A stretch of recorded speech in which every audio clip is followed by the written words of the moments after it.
अल्हम्दुलिल्लाहि रब्बिल आलमीन वल आक़िबतु लिल मुत्तक़ीन वस्सलातु वस्सलामु अला मन काना नबिय्यन व आदमु बैनल माइ वत्तीन व अला आलिहि व अस्हाबिहि अजमईन अम्मा बाद फ़अऊज़ु बिल्लाहि मिनश शैतानिर रजीम बिस्मिल्लाहिर रहमानिर रहीम क़ाल अल्लाहु तबारक व तआला फ़िल क़ुरआनिल अज़ीम वल फ़ुरक़ानिल हमीद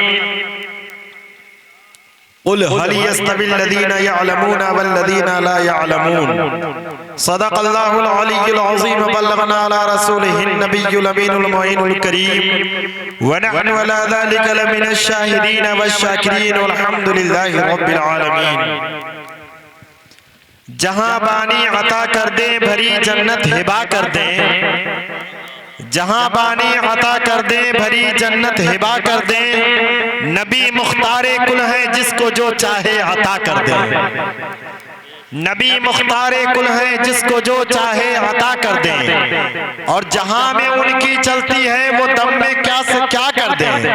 किया कि नहीं किया मेरे हुजूर ने, किया कि नहीं किया। सूरज उल्टे पांव पलटे चांद इशारे से ऊंचा, अंधे नजदी देख ले कुदरत रसूलुल्लाह की। वाकई में जहां में उनकी चलती है वो दम में क्या से क्या कर दे। जमी को आसमां कर दे सुरैया को सरा, जमी को आसमां कर दे सुरैया को सरा कर दे। और नबी से जो हो बेगाना उसे दिल से जुदा कर दे।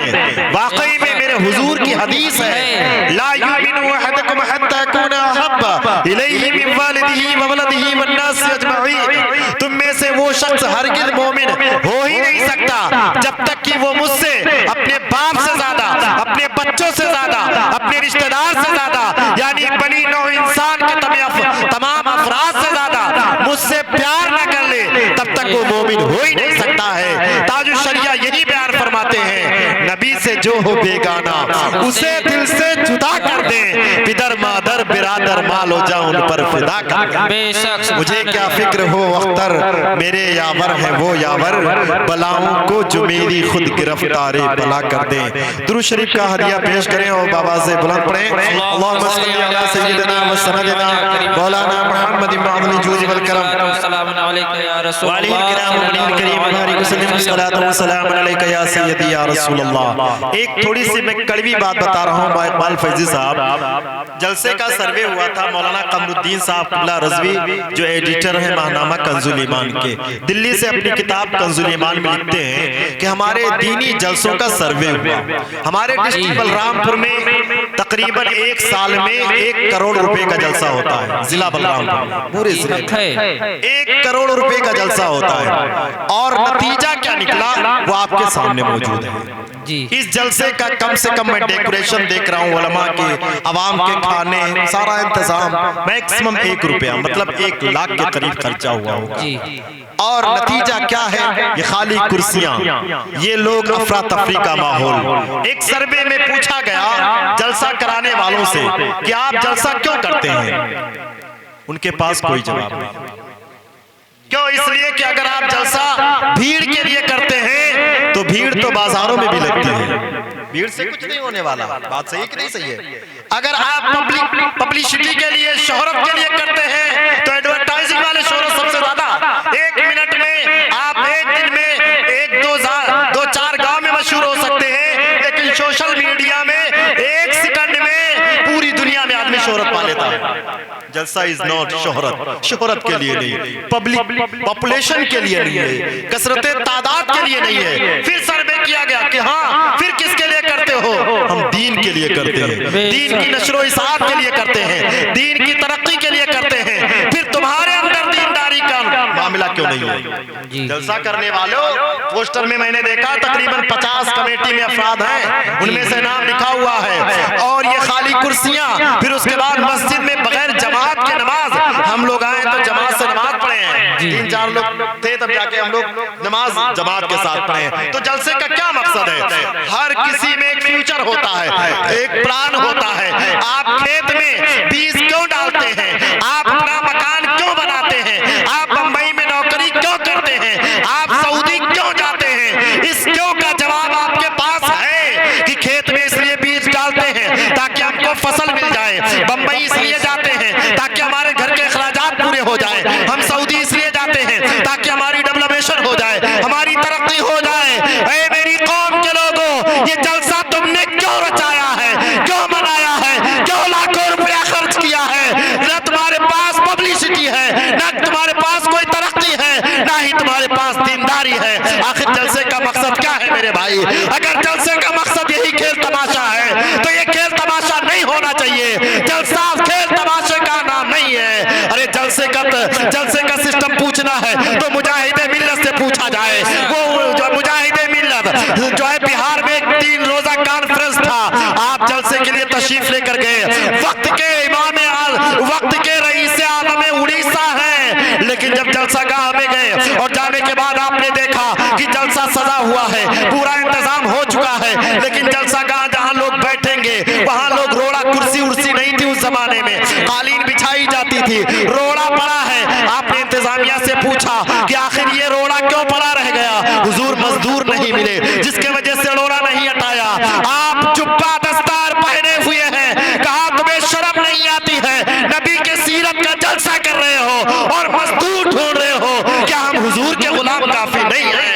फिर खुद आपने रोड़ा हटाना शुरू कर दिया। नारे तकबीर, नारे रिसालत, सब नहीं होना चाहिए। आला हजरत रहमते आलम कॉन्फ्रेंस, नारे तकबीर, नारे रिसालत। मैंने सोचा था कि इंशाअल्लाह ताला आज मैं बाकी के सरजमीन से कुछ अहम पैगाम दूंगा, कुछ अहम मैसेजेस दूंगा, लेकिन यहाँ आने के बाद सब मामला उल्टा पुल्टा हो गया। पब्लिक जो आई थी वो चली गई। कुछ लोग वहाँ आग जलाने में लगे हुए हैं, कुछ लोग अफरा तफरी में लगे हुए हैं, कुछ लोग इंतजाम में लगे हुए हैं। ऐ मेरी कौम के लोगों, जलसा करना कमाल की बात नहीं है, जलसे पर पैसा खर्च करना कमाल की बात नहीं है। जलसे के डेकोरेशन पर, जलसे के इश्तिहार पर, जलसे के लाइटिंग और माइटिंग पर ये पैसा खर्च करना कमाल की बात नहीं है। कमाल की बात यह है कि उलमा को जो आपने दावत दिया है उनकी बातों को सुना जाए और सुनने के बाद हद्दल मकदूर कोशिशें की जाए कि उस पर अमल किया जाए।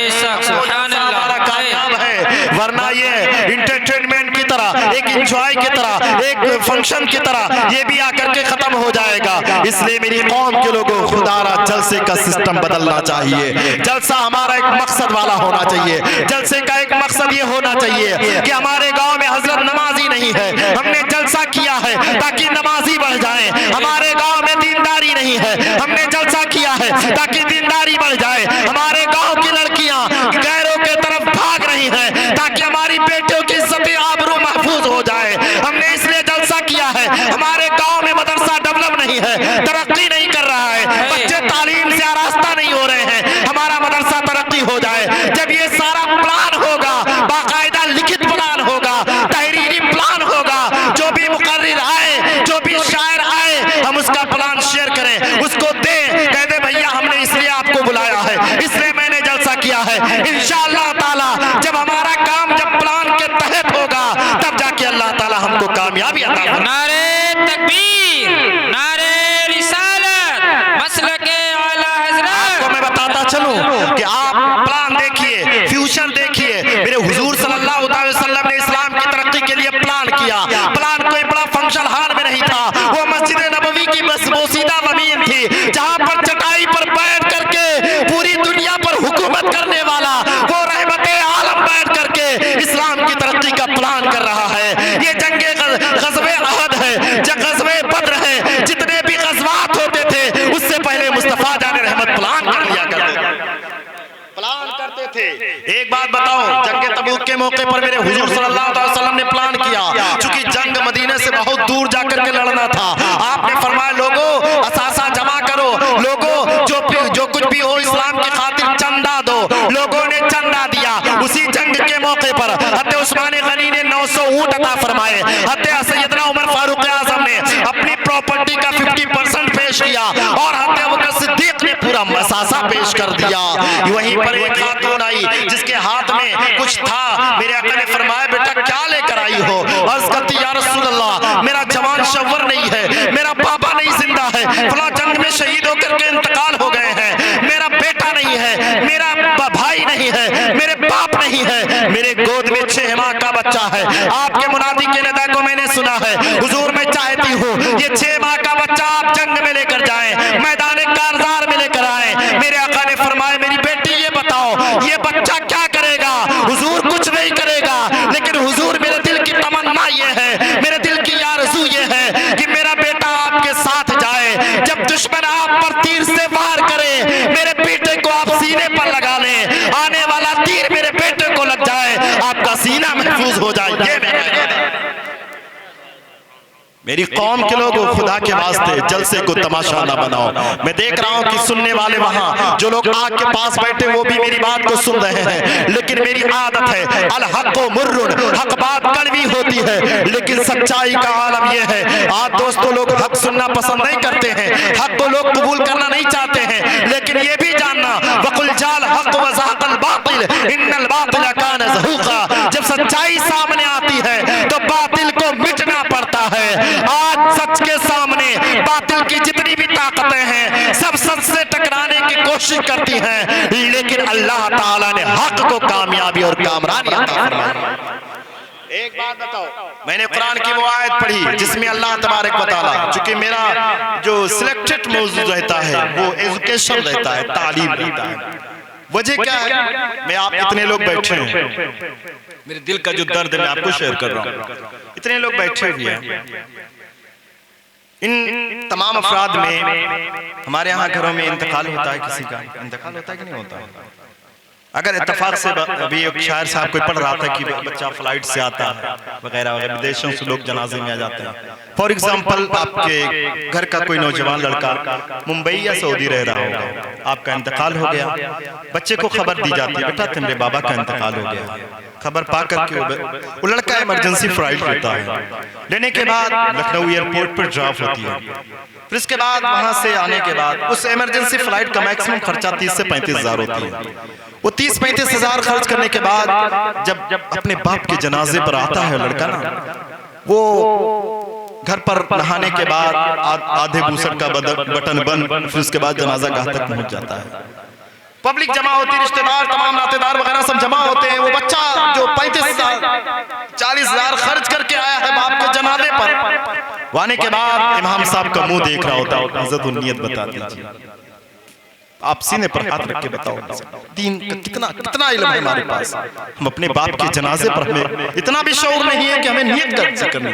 बंबई से आए हैं, सऊदी से आए हैं, मेरे दिल का दर्द है मुसलमानों कि खुदारा इतना तो सीख लो कि अपने बाप के जनाजे पर खड़े होकर के तुम नियत बताने के मुहताज ना रहो, खुद नियत कर लो। 4 तकबीरें होती है, चारों तकबीर के बाद जो दुआएं पढ़ी जाती हैं उसको अज़बर कर लो, ताकि वो बाप जिसने करोड़ों की प्रॉपर्टी तुमको दे दिया है उस बाप के जनाजे पर खड़े होकर के चचा को ना देखो कि वो उन्होंने हाथ छोड़ा कि हाथ बांधा, उन्होंने क्या पढ़ा ये ना देखो, इसलिए कि तेरा बाप है जो तेरे दिल से दुआ निकलेगी अल्लाह उसके हक में कबूल फरमाए।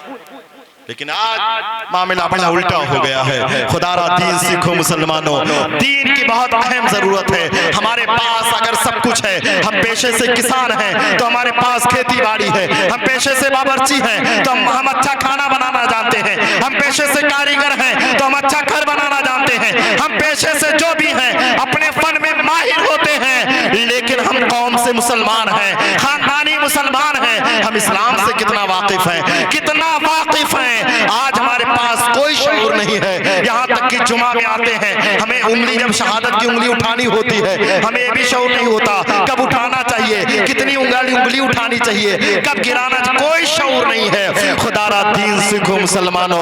मैंने कुरान की वो आयत पढ़ी जिसमें अल्लाह तबारक व तआला ने तालीम का जिक्र फरमाया है, कुल हल यस्तविल लदीना यअलमून वल लदीना ला यअलमून, ऐ महबूबा फरमा दीजिए क्या वो लोग जो पढ़े लिखे हैं और अनपढ़ हैं दोनों बराबर हैं? बराबर नहीं है। एक पढ़ा लिखा आदमी और एक अनपढ़ आदमी दोनों कंपेयर नहीं किया जा सकता, दोनों की टैली नहीं की जा सकती, दोनों बराबर नहीं हो सकते। लेकिन ऐ मौला इसमें कामयाब कौन है? ऐ मेरे परवरदिगार इसमें कामयाब कौन है? अल्लाह ने दूसरी जगह इरशाद फरमाया, इन्नमा यख्शल्लाहु मिन इबादिहिल उलमा, बेशक सबसे ज्यादा अल्लाह से डरने वाले वो अल्लाह से डरने वाले उलमा ही हैं, यानी जिनको अल्लाह ने इल्म अता फरमाया वही अल्लाह से डरने वाले हैं। और जो अल्लाह से डरने वाले हैं फमन खाफ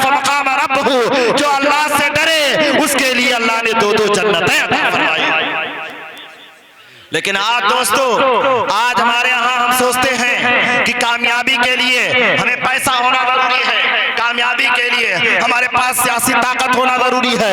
ऐसा नहीं है मुसलमानों, अगर कामयाबी के लिए पैसा होना जरूरी होता तो नमरूद और फिरौन और शद्दाद को सबसे पहले कामयाब हो जाना चाहिए था, वरना। लेकिन आपने दुनिया की तारीख में देखा है कि शद्दाद और फिरौन नमरूद न पहले कामयाब थे, न सुबह क़यामत तक कामयाबी का कोई रास्ता है कि उनके लिए कोई निजात का रास्ता है, ना रास्ता हो। लेकिन हाँ, जिन्होंने अल्लाह और रसूल की रज़ा के लिए जिंदगी गुजारी है, कामयाबी उनका कदम चूमी है। एक बात बताओ, आज हमारे यहाँ सबसे बड़ा जो अलमिया हो चुका है, तहसील इल्म के लिए हमारे पास वक्त नहीं है, इल्म दीन के लिए हमारे पास वक्त नहीं है। हर चीज के लिए हमने शेड्यूल बना रखा है, हर चीज के लिए हमने प्रोग्राम बना रखा है। हमें अब ये करना है, हमें अब ये करना है, हमें लड़की की शादी करनी है, हमें लड़की की मंगनी करनी है, हमें बरछकाई करना है, ये करना है। लेकिन हमारे पास तहसील इल्म के लिए कोई प्लान नहीं है। मैं एक कहानी बता रहा हूँ, जरा आप सीने पर हाथ रख के बताना मेरे भाई, गौर से सुनना, मेरे दिल का दर्द है। उंदुलुस की सरजमीन पर एक फर्जंद है जिसका नाम बक़ीउद्दीन इब्ने मुखल्लद है। अल्लाह अल्लाह कुर्बान जाओ। वो ये कौन सा जमाना है? हत्ते इमाम अहमद इब्ने हंबल का जमाना है। वो इमाम अहमद इब्ने हंबल जिन्होंने वक्त के बादशाहों के खिलाफ, यानी उनका जो मौक़िफ़ था उस जमाने के अब्बासी खलीफाओं का जो मौक़िफ़ था वो ये था कि कुरान अल्लाह की मखलूक है। लेकिन इमाम अहमद इब्ने हंबल का जो मौक़िफ़ था वो ये कि कुरान अल्लाह की मखलूक नहीं बल्कि अल्लाह का कलाम है।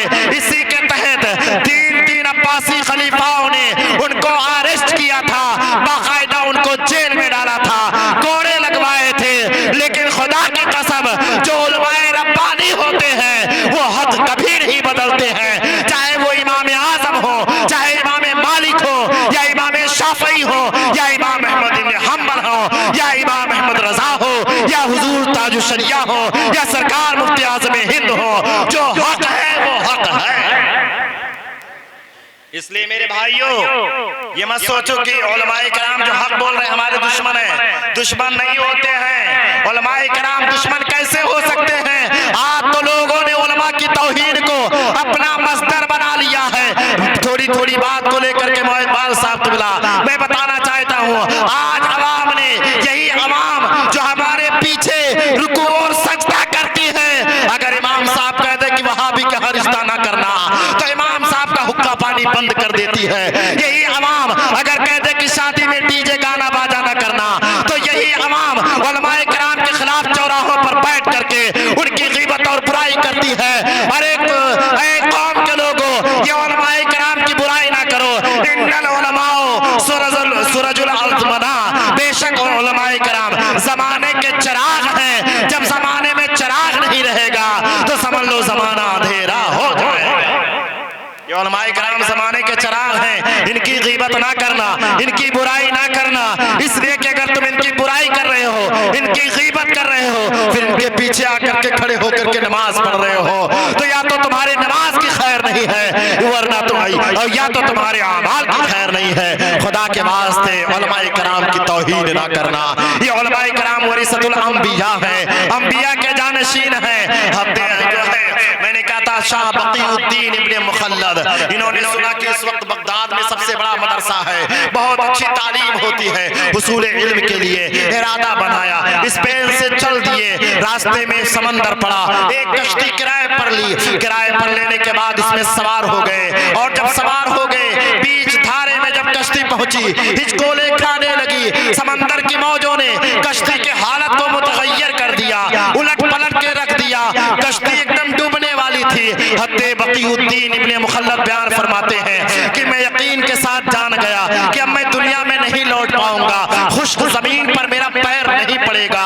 लेकिन अल्लाह ने फजल फरमाया, काफी दिनों के बाद कश्ती साहिले समंदर पर लगी, और जैसे ही आप उतरे, लोगों से पूछा है लोगों बगदाद कहाँ है जहाँ मैं इल्म दीन हासिल करने के लिए जाऊँ? लोगों ने बताया कि यहाँ से तकरीबन 600-700 मील दूर है। आपने फरमाया 600-700 मील यानी तकरीबन 900 किलोमीटर दूर है। हाँ, लोगों ने बताया कितना दूर है, कहा तो ये कोई नहीं है, मैं पैदल ही सफर कर लूंगा।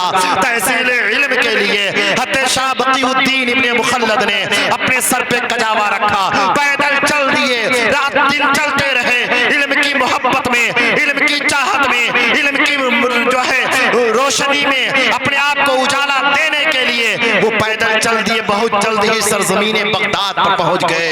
एक साए में, दरख्त के साए में लेट गए, चूंकि थके बहुत ज्यादा थे, नींद आ गई, सोकर उठे। लोगों से पूछा, ये बताओ इमाम अहमद इब्ने हंबल कहाँ मिलेंगे? लोगों ने बताया कि वो इस वक्त बादशाह से कुछ हो गया है, इसलिए बादशाह वक्त ने उनको नजरबंद कर दिया है, ना वो लोगों से मिल सकते हैं, ना लोग उनसे मिल सकते हैं। अच्छा ठीक है, सोचा कि यार बड़ा अफसोस हुआ, इतना दूर सफर करके आया हो, मुलाकात भी नहीं अपने उस्ताद से कर पाऊंगा।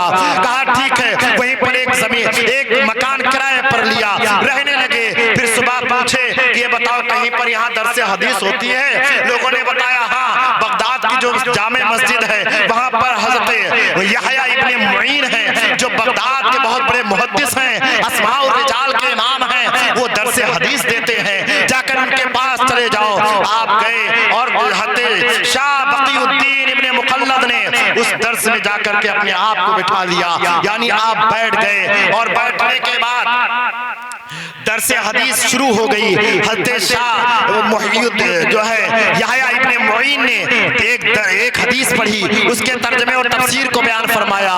लोगों ने सवाल किया, जब इनका नंबर आया आपने फरमाया ये बताओ आपका नाम मिशअर इब्ने हिमार के बारे में क्या है?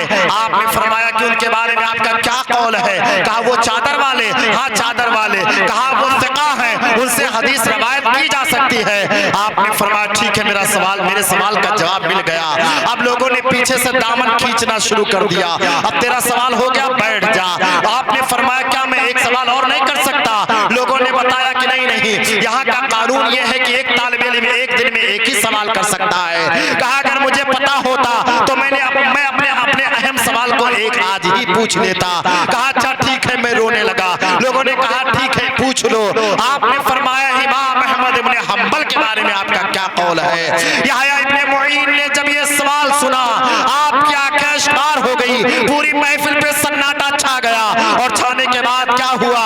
आपने फरमाया ऐ यहया इब्ने मुईन क्यों नहीं जवाब देते हो? आप हज़रत यहया इब्ने मुईन ने फरमाया ऐ बेटे सुनो सुनो, वो तो इमामुल मुस्लिमीन है, वो तो शेखुल इस्लाम है, उनके बारे में आप क्या कह सकता हो? उस वक्त के वो पूरी दुनिया के इमाम कहे जाते हैं। सुभान अल्लाह।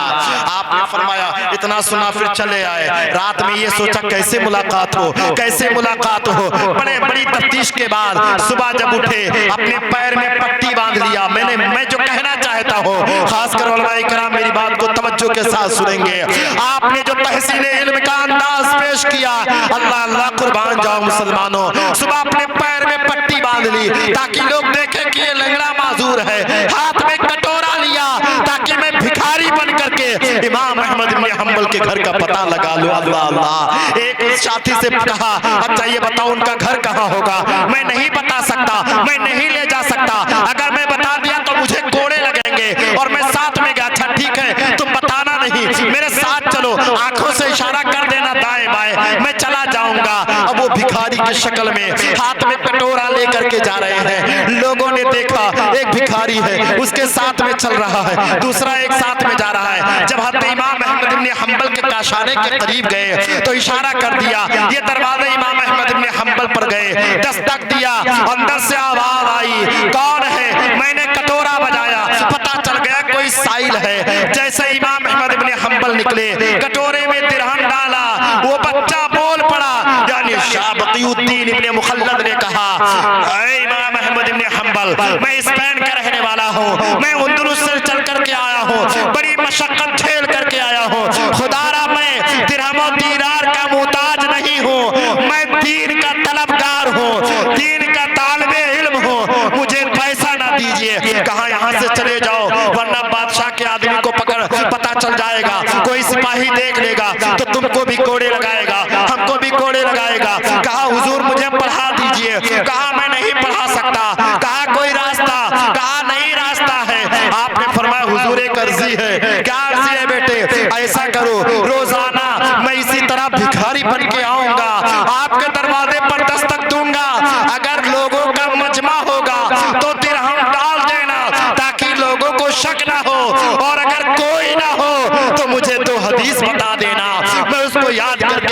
सुना दिया करूंगा। ये उसूल था, ये मोहब्बत थी, ये अंदाज था। लेकिन वाह रे मुसलमान, जिस कौम के पास ऐसे ऐसे सरमाए हो, ऐसी ऐसी हिस्ट्री हो, ऐसा ऐसा इतिहास हो, वो कौम आज जाहिल नजर आए। ये बड़े अफसोस का मकाम है मुसलमानों। खुदा के वास्ते दीन सीखो, दीन हमारी जरूरत है, दीन हमारी जिंदगी है। वअतसिमू बिहब्लिल्लाहि जमीआ वला तफर्रकू, अल्लाह के दीन की रस्सी को मजबूती के साथ पकड़ लो।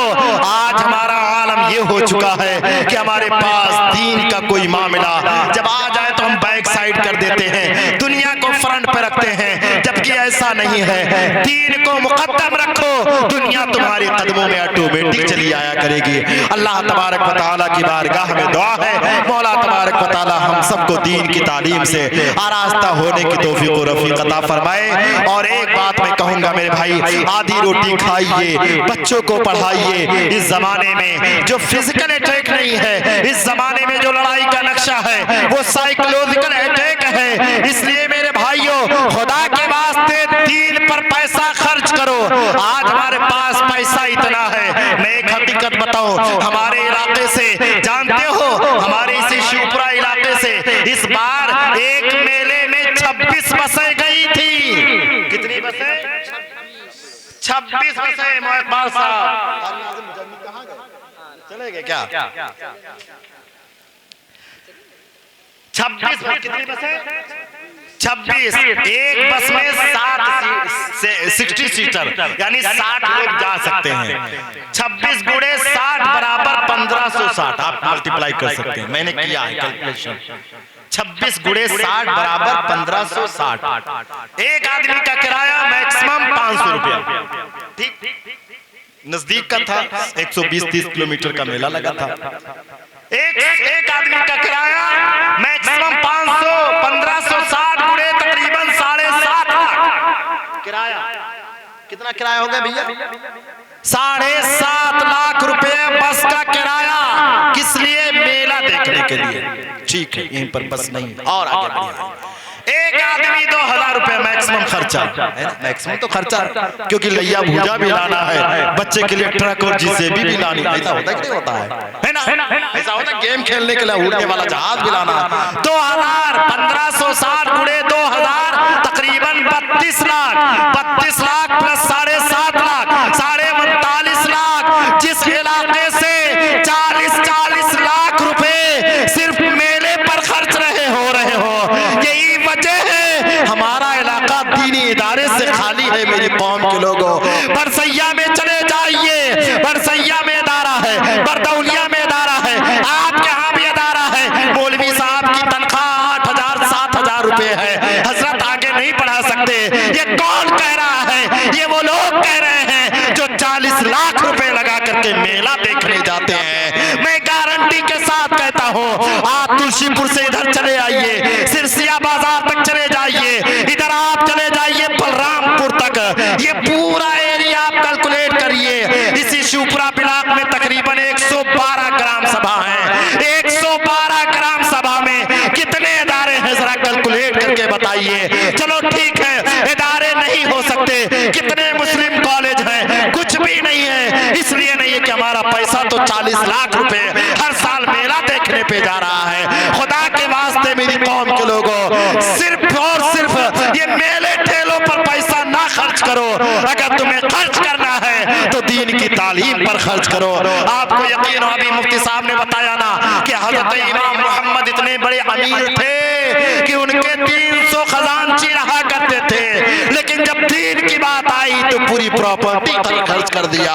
इमाम आज़म अबू हनीफा रज़ियल्लाहु ताला अन्हु, जब दीन का मसला आया, दीन का की बात आई, तो आपने तकरीबन 10 ऐसे शागिर्द चुन लिए थे जिनको पढ़ाते भी थे और जिनके घर का खर्चा भी चलाते थे, ताकि ये बच्चा अच्छे से पढ़ करके दीन का आलिम बने। वो जमाना कैसा था? एक आखिरी बात बताऊं, दीन को आज हम लोगों ने तमाशा बना लिया है। हज़रत इमाम शाफ़ी रहमतुल्लाहि तआला अलैह हज़रत इमाम मोहम्मद के घर पे तशरीफ ले गए, पूरी रात इबादत करते रहे, इबादत करते रहे, इबादत करते रहे, यानी नमाजें पढ़ते रहे, इमाम मोहम्मद लेटे रह गए। जब सुबह फजर की अजान हो गई, इमाम शाफई ने जमात कायम की। हत्ते इमाम मोहम्मद उठ करके जमात में खड़े हो गए। इमाम शाफई रहमतुल्लाह ताला ने पूछा, ए इमाम ये बताइए कि मैं तो पूरी रात इबादत करता रहा, मेरे वजू के बारे में तो कोई शक नहीं है, आप लेटे थे, आपने वजू नहीं बनाया? वैसे कहा, सुनो, आप जो जाग रहे थे अपने लिए जाग रहे थे, और मैं जो जाग रहा था इस उम्मत के लिए जाग रहा था, इस उम्मत के लिए जाग रहा था जो उम्मत मुझ पर आंख बंद करके सोई है, और मैंने इसी रात में 1000 मसले हल कर लिए। मेरी कौम के लोग, खुदा के वास्ते, खुदा रा दीन सीखो मुसलमानों, दीन को तमाशा ना बनाओ। अल्लाह तबारक व तआला हम सबको दीन सीखने और सिखाने की तौफीक और रफीक अता फरमाए। ये आपका मदरसा है, मदरसे समाज की अहम जरूरत है। आज जो मसाजिद पर अटैक हो रहा है, मस्जिदों के अंदर पता नहीं क्या क्या निकल रहे हैं लोग, खुदा के वास्ते ये मस्जिदों के सर्वे जो हो रहे हैं ना, वो हमारी कमी है, बहुत बड़ी वीकनेस है हमारी, बहुत बड़ी कमजोरी है। वो कमजोरी ये है, हमने टाइल्स लगा दिया, हमने एसी लगा दिया, हमने कूलर लगा दिया, लेकिन हमने सजदे से आबाद न किया। इसीलिए आज मसाजिद वीरान होने की वजह से उनका सर्वे चल रहा है। जो चीजें वीरान होती उनका सर्वे होगा। खुदा के वास्ते अगर तुम चाहते हो कि हमारी मस्जिदें आबाद हो, तो मस्जिदों को आबाद करने से पहले मदरसे को डेवलप कर लो। क्यों? इसलिए कि मस्जिद में जो मुअज्जिन होगा वो मदरसे का पढ़ा हुआ तालिबे इल्म ही होगा। मस्जिद का जो इमाम होगा वो मदरसे का पढ़ा हुआ आलिम होगा। मस्जिद का जो खतीब होगा वो मदरसे का पढ़ा हुआ हाफिज या आलिम होगा। पता चला कि मदरसा एक बहुत बड़ी जरूरत है, और जिस इलाके में मदरसे कमजोर होते हैं उस इलाके में दीनदारी खत्म हो जाया करती है। हमारे इलाके में मदारिस कमजोर है, जिसकी वजह से आज हमारे इलाके में दीनदारी नहीं है। इसलिए अगर तुम चाहते हो इलाके में दीनदारी बढ़े तो मदरसे को तरक्की दे दो। इंशाअल्लाह तबारक व तआला ये मदरसे ही तुम्हारी कौम के अंदर बदलाव पैदा कर देंगे। जब मदरसे तरक्की याफ्ता हो जाएंगे तो कौमें खुद ब खुद तरक्की याफ्ता हो ही जाएंगी। अल्लाह ताला हम सबको मदारिस की ताज़ीम व तौक़ीर करने और उलमाए किराम के अहकाम पर अमल की तौफीक और रफ़ीक अता फरमाए। सदाएं दुरूदों की आती रहेंगी, जिन्हें सुन के दिल शाद होता रहेगा। खुदा अहले सुन्नत को आबाद रखे, नबी का ये मीलाद होता रहेगा।